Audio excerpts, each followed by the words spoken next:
Canada will double team the ball carrier. And Sowers just ran by two guys. Sowers to the cage, dunks it in. It's a 3-goal lead for the U.S. Sends it high into the air, and the U.S. rises to the top again. It's gold for the Americans.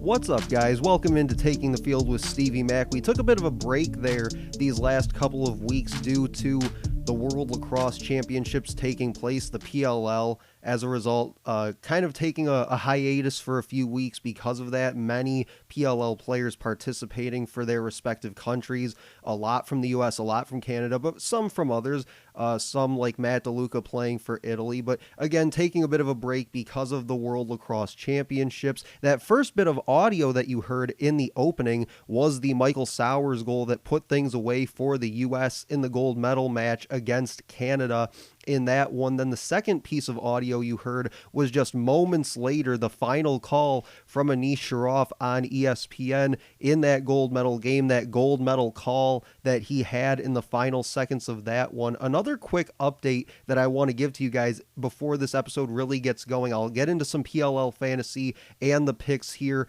in week 4 for the PLL in just a moment, and we'll round things out like we always like to do, getting your thoughts, your comments in the mix as well. But a bit of an update for the podcast for you guys here to start things out. You can now find the show on Amazon Music and Good Pods as well. If you're familiar with the podcast platform Good Pods, they do a really good job of promoting podcasts and things like that on their site and on their app, so check it out there. If you listened to the show previously on Stitcher, or if you've checked the show out on Stitcher in the past, it's no longer there. Stitcher in the last few weeks has shut down their site altogether, which is why I made that move within the last week and a half to Amazon Music there. But to dive into this episode, like I said, getting some PLL fantasy and the weekly picks in the mix here to start things out. With fantasy, again, that 200-point cap total that you have to work with each week in PLL fantasy. My attack for this week is Jeff Teat, who was a 50-point cap hit, and Michael Sowers, who was a 29-point cap hit again. I'll kind of dive into a little bit my selections at each position here in just a minute, but I want to kind of run through my lineup as a whole. Midfield, I have Ryan Drenner was a 37-point cap hit, and Brian Costabile was a 31-point cap hit. On defense, I went with Charlie Hayes, the short stick D-mid from the Water Dogs, as a 19-point cap hit. That one I was actually really excited about as a Detroit Mercy person myself, to be able to put Titans assistant coach Charlie Hayes in my lineup this week. Thought about doing it a week ago, but he had a little steeper cap hit than this week in their week 3 game. So thought about it back then, but decided to pull the trigger on it this weekend. My goalie is Dylan Ward, who was just a 7-point cap hit. And at faceoff, I took TD Erlin, who was a 26-point cap hit, and still had overall 1 point left over to work with. So for my explanation for this lineup in week 4, Teat has 5 goals and 10 assists so far, averaging 62 fantasy points per game on the year. I mean, that's just a ridiculous number any way you look at it. Sowers, in his last 2 games, you remember back to week 1, was really non-existent in that week 1 matchup, had just the 1 fantasy point to speak of, and that's something that I talked about a few weeks ago on the podcast. But in the 2 games since then, he's totaled 3 goals and 4 assists, averaging 31 fantasy points per game in those 2 games. In the midfield, Ryan Drenner's lowest point total of the year in fantasy was 21, with a high of 45, tallying 5 goals and 4 assists so far on the year. Brian Costabile, has really rebounded well, I think, from the really tough year he had a year ago back in 2022.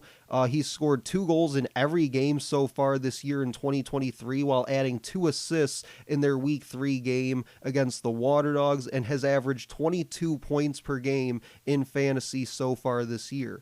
And then on defense, like I said, I went with Charlie Hayes. He's had 1 goal and 2 assists in 2 games so far this year, suiting up for the Water Dogs, also adding a caused turnover and 3 ground balls in those 2 games. And he's averaging 20 fantasy points per game in those 2 games that he's played. So again, I expect him to be back in the Water Dogs lineup for Andy Copeland again in week 4 this weekend. So I'm going to go with him, kind of riding a hot streak, if you will, right now for Charlie Hayes.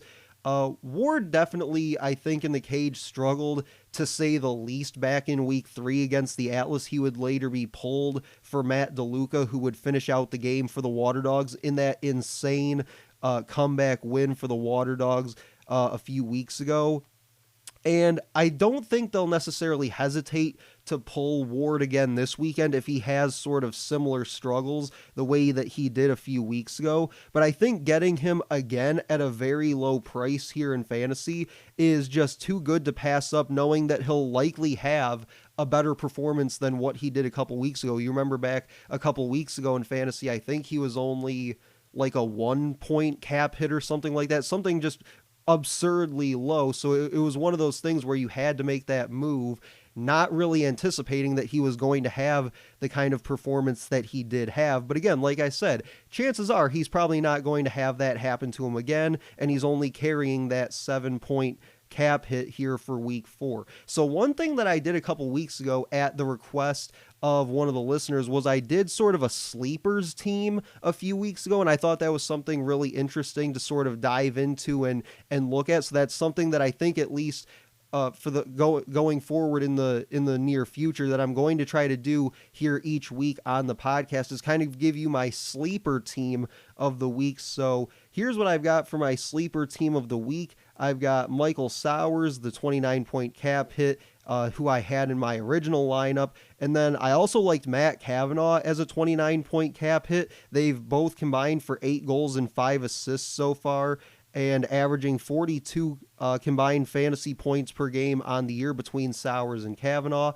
My midfield is Matt Campbell at 30-point cap hit, and Trey LeClaire, a 27-point cap hit, combined for 7 goals, 5 assists, including a 2-point goal a couple weeks ago from Matt Campbell. And real quickly, if you didn't listen to the first time that I did this sleepers team a few weeks ago, I had said that sort of my criteria for picking a quote-unquote sleeper team was guys really residing in that 20 to 30 point cap hit range, because obviously there's guys that you see that are 30 or more, even 40, 50 or more cap hit points here in PLL fantasy. So I was kind of living in that 20 to 30 point cap hit range. So again, that's why you're seeing these guys kind of all similar cap hits, 29 for Sowers and Cavanaugh, 30 for Campbell, 27 for Trey LeClaire so far. On defense, I went with Connor Maher, who's a 20-point cap hit this weekend. He's got 2 goals, 1 assist, 1 caused turnover, and 5 ground balls so far on the year, averaging 14 fantasy points per game. But I think you could also, kind of similar how I did with Attack with Michael Sowers, kind of sticking with him for the fantasy sleepers team from my original lineup, I think you could also do the same in this situation with a guy like Charlie Hayes, who just sits outside of that 20 to 30 point cap hit range. He is only a 19-point cap hit. So I definitely think you could go with either Maher or Charlie Hayes in this instance on defense. For my goalie, for my sleeper team, I went with Jack Kincannon, who was a 20-point cap hit. He had 28 fantasy points a few weeks ago back in their week 2 matchup, before really falling apart that second half of that Water Dogs game in week 3, although his defense did him absolutely no favors in the second half of that game either, so you can't really put all that on him either. And I think similar to what I said previously about Dylan Ward is that you just hope that both those guys can really bounce back in a big way for their clubs in week 4 in the PLL, as Kincannon will be going up against the Cannons, who he's never lost to this point in his PLL career. And then at faceoff, I decided to stick with TD Erlin here, but I could also make the case for a guy like Sisselberger, but he really has, I think, from his gigantic performance in week 1, where Sisselberger had 44 fantasy points in week 1, he's really since then kind of fallen off in recent weeks, averaging just about 9 fantasy points per game in his other 2 matchups. Now, real quickly before we get to that final segment, that second segment of the show, getting your thoughts in the mix, getting to my weekly picks here on the podcast, Taking the Field with Stevie Mac. So far on the year, 4-4 overall through 2 weeks of doing the picks, so trying to bounce back a bit here in week 4. The Water Dogs and the Chrome, I've got Sowers going over 3.5 points at minus 120. Connor Kelly has been listed out for week 4 this weekend, and Zach Currier is listed as questionable. We'll get to in segment 2 some of these guys that are going to be out this week in the PLL, but I wanted to touch on that with my pick here of Sowers going over 3.5 points. So you got Connor Kelly listed as out this weekend, Zach Currier currently listed as questionable, and this really feels to me in that case like a game where Sowers just has to put the team on his back a bit, but really the counterpoint to that is he only has one game north of 3 points so far this year, albeit through just 3 games. So I guess that's not saying a whole lot, but just stating a simple fact. The Cannons and the Atlas, I've got Jeff Teat going over 4.5 points at minus 150. He's tallied 5 points in every single game this season while leading the team in assists with 10, and the Cannons are also tied with the Atlas for the worst scores against average at 14.3 per game. So a lot of opportunity in this game between the Atlas and the Cannons for some offensive fireworks, and I think a lot of that in terms of the Atlas offensively will run as it has been all season long through Jeff Teat. For the Redwoods and the Chaos, I've got Dane Smith going over 2.5 points at minus 120. His only game this season, he had 3 points on 1 goal and 2 assists. And I think another good one that you could go with in this Redwoods Chaos game is Josh Byrne over 4.5 points at minus 135, as he's averaging 5.5 points through 2 games this season.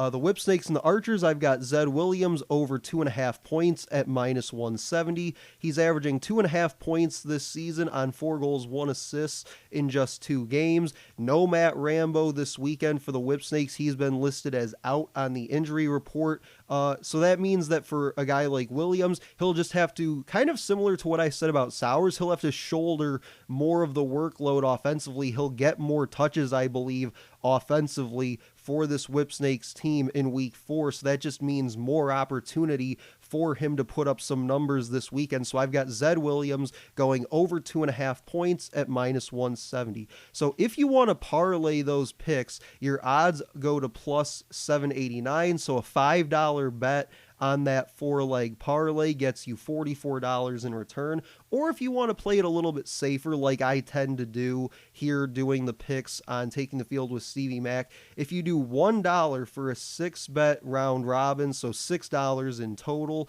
that's 2 picks that you would need to get correct. A 2-leg round robin at $1 each would get you $17 back in total, assuming that, of course, every pick does hit. So coming up in the final segment, segment 2 of Taking the Field with Stevie Mac, we'll get your thoughts, your comments in the mix heading into week 4 in the PLL.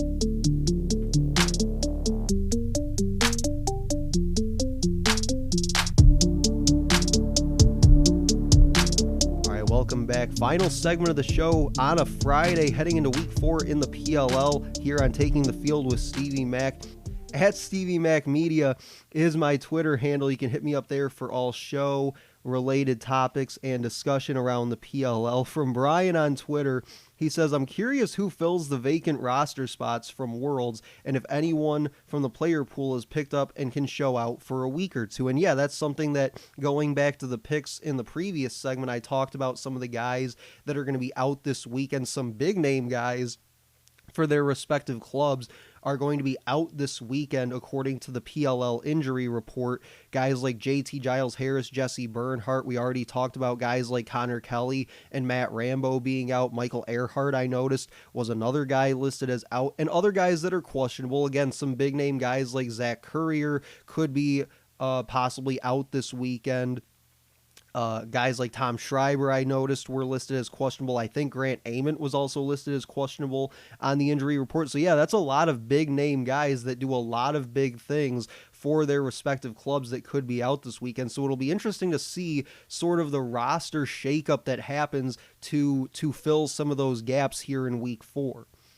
From Michael Ramirez, he says, of the teams with a 1-2 record, the Whipsnakes, Atlas, Cannons, and Chrome, which team can least afford to go to 1-3? And I think it's interesting. I think you can kind of dive a little bit deeper into each one of these teams and make a case for each one of them. A team like the Whipsnakes, maybe not the same Whipsnakes team that we're accustomed to seeing in the past. You know, it'd be tough to see a team like that fall to 1-3 on the year. Not familiar territory, I would say, for them. For a team like the Atlas, it's going to be really important, I think, to bounce back from that disappointment from a few weekends ago against the Water Dogs and get a win against a team that you've never lost to in your club's history. So I think this weekend it is absolutely essential that you don't change that here this weekend. For the Cannons, I think it's kind of the opposite. You picked up that big win a couple of weeks ago, the first professional win of Brian Holman's coaching career with the Cannons, and that was a very important win. Talking about they came into that game 0-2, didn't want to fall behind and go 0-3 and still be sitting there at the very bottom of the PLL standings. So that was a big win for them. Now can you go in against a team like the Atlas, who, to say the least, had a lot of trouble defensively a few weekends ago against the Water Dogs? Can you put some pressure on them offensively, see if they've learned from those mistakes a few weeks ago, and maybe sneak out a win there and go to 2-2 on the year? Because I even said a couple weeks ago, even before they won that game a few weekends ago, I believe that was against the Chrome, that the Cannons won that game, I said, all you have to do the rest of the way, you have 8 games left at that point they did. All you have to do, I think, really, to make this sort of a successful season for you is go 500 the rest of the way, go 4-4 the rest of the way, and you finish out the regular season around 4-6, maybe even hit 5-5. I would consider that a pretty decent season for you, knowing that you weren't really supposed to compete this season, but because of the amount of parity in the league this year, you could stumble into a 5-5 record and be a 6th seed potentially in the postseason. So I think that, you know, this is a big time game for them as well. And then the Chrome, a couple weeks ago, you had that absolutely atrocious offensive performance. Now, one thing we'll get into here in a minute is a guy like Brendan Nichtern being reinserted to that Chrome lineup offensively. So the effects that he might have in a positive way on that offense. But again, guys like JT Giles Harris out of the lineup, Jesse Bernhardt out of the lineup. How does that play a factor for them this weekend in trying to avoid, as Michael says, trying to avoid going 1-3? But which team can least afford it? I think it's tough to say, because like I said, you can make a case for how tough it would be for any one of those 4 teams to come back from that 1-3 record to start the year and still make a push in the playoffs. From Coach Schreck, he says, how much of an impact will Brendan Nichtern return have on the Chrome offense? With the new 32-second shot clock rule on faceoffs, one team, as reported by @GregBeast32, that's Greg Renlian on Twitter, says some team will not be suiting up a face-off specialist. Could this be the start of a new trend that PLL coaches use? So to touch on his first point about Brendan Nichtern, yeah, I kind of just hinted at it in that previous response to Michael. Inserting a guy like that into this Chrome offense, where a couple weeks ago had an absolutely disgusting offensive performance in that game, having somebody in that lineup like that come back is, I think, going to be very important for them, because I think he, along with Logan Wisnauskas, those two really seem like they play at their best when they're playing off of each other, kind of like you see in other offenses. You see guys like Matt Rambo and Zed Williams, they really tend to be at their best when they're playing alongside each other, they're playing off of each other. So having two guys that can really be these special playmakers, and these guys that can not only score the ball, but they can move the ball as well and get other guys involved. Having two guys like that at attack in Wisnauskas and now Nichtern being reinserted to the lineup is, I think, just going to make their offense all the better. Now, do I think that translates to a win this weekend? Not necessarily, because like I said, you're still dealing with, the absence of two of your better defenders at the other end of the field in JT Giles Harris and Jesse Bernhardt. And then he mentions the question about the shot clock rule and the reports that one of the PLL teams will not be suiting up a face-off specialist this weekend. If I had to guess, it hasn't been made official yet because at the time of this recording, the rosters haven't been released yet here on a Friday afternoon. But if I had to take a guess, I would guess that if there was one club that was going to try it this weekend, it would be the Water Dogs. Because whether you look at whether it's Zach Tucci, whether it's James Riley, they really have been non-factors at the face-off stripe this season. Now you want to flip that and say Trevor Baptiste had a unbelievable performance against the Water Dogs a few weekends ago and his team still lost. That's fine, but again, that wasn't necessarily on him. That was more on the defense than anything else. But those two in specific for the Water Dogs have been largely ineffective for them through the first 3 weeks of the regular season. So in that instance, if I had to take a guess, you're probably, if he plays, because he's listed as questionable currently, but if he plays, you're probably moving Zach Currier to face off. You'll have one of your poles on the wing on one side, one of your LSMs, whether it's Reese or whoever, on one wing, and then you'll have a guy like Charlie Hayes, Christian Scarpello, one of those guys, one of your D mids on the other wing. And you're going to kind of just figure it out, because one thing the Water Dogs are good at on faceoffs is their ability to win those battles for the ground balls, those scrums for the ground balls off of faceoffs. And I think when you run out a midfield lineup on a faceoff with Currier, a guy like Charlie Hayes, and one of your LSMs on the wing, there's going to be ample opportunity for you to win those scrums time and time again, which is, I think, again, if I had to guess, that's probably the direction that they're going to try and go this weekend. And then finally, from Chromeback 2023 on Twitter, he says, which underdog do we like the most this weekend? From the Chrome, Cannons, Woods, and Whipsnakes are all plus 1.5. Which game will be the highest scoring? So again, I think kind of going back to Michael's question about which team can ill afford to go 1-3 to start the year and pick up another loss this weekend, I think you can kind of make a case for which one of the underdogs that you like this weekend. For the Chrome, I think the case is, does the potential face-off situation that I just ran out with the Water Dogs, does that maybe not work the way that they had hoped and the way that Andy Copeland would hope it works, and that kind of tilts the field for Connor Farrell at the face-off stripe, and getting a guy like Brendan Nichtern back in the lineup, does it kind of tilt the field in the favor of the Chrome offense? But on the flip side, like I said, they're going to be without two of their better defenders in Jesse Bernhardt and JT Giles Harris. So again, I think you can kind of go back and forth on it. The Cannons, again, picked up a big win a couple weeks ago, but now they're going up against a team that I think will come out absolutely firing on all cylinders, trying to not have the same result happen to them 2 weekends in a row in terms of the Atlas. And it's a team that, if you're the Cannons, you've never beaten to this point in your club's history. So that, again, that's kind of an uphill climb. For the Woods, I think, again, a lot of that has to do with the face-off, guys like T.D. Erlin and Nick Rowlett doing battle at the stripe. But I also think that goals are going to be at a premium in this one, just because of the defenses and how physical they are and how they just get on your hands, they get on your body, and when you try to go inside on them, they're going to make you pay for it. So just that physical brand of defense that these two teams, the Woods and the Chaos, play, but also who's going to be between the pipes for both these teams, and Jack Kelly for the Redwoods and Blaze Reardon for the Chaos. I mean, again, goals are going to be an absolute premium, I think, despite how good these offenses really are for the Chaos and the Redwoods. I think goals will be at an absolute premium in that one. And then the Whipsnakes, I mean, it's so hard, even on what's kind of a bit of a down year, I guess you could say, to start the year for the Whipsnakes.